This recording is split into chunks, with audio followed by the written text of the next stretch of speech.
Kurangi penggunaan sampah plastik di Bandara Ngurah Rai Angkasa Pura I gelar program Rampok Plastik. Dalam program ini, calon penumpang yang kedapatan membawa kantong plastik wajib menukarkan ke kantong yang ramah lingkungan.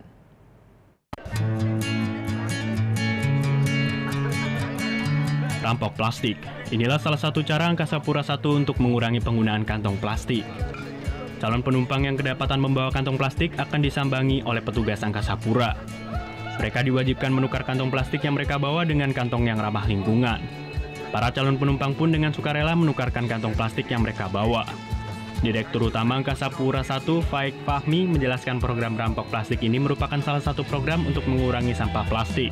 Kita di Angkasa Pura I untuk menumbuhkan concern kepada masyarakat tentang pentingnya kita menjaga lingkungan.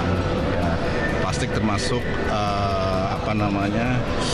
bahan yang tidak ramah lingkungan, sehingga kita membuat satu program sekaligus mensosialisasikan kepada masyarakat tentang bahayanya plastik itu.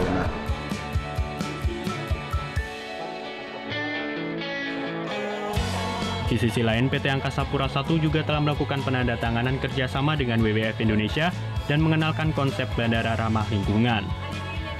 Kedepan, pihak Angkasa Pura I juga akan membuat program kepadatan di 13 bandara yang ada di bawah Angkasa Pura I untuk mengganti pembungkus plastik ke kemasan yang lebih ramah lingkungan.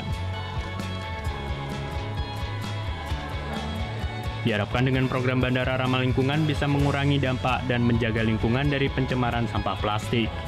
Surya Sanjaya melaporkan untuk NET.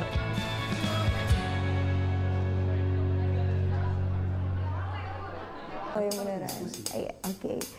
Tapi gue pernah.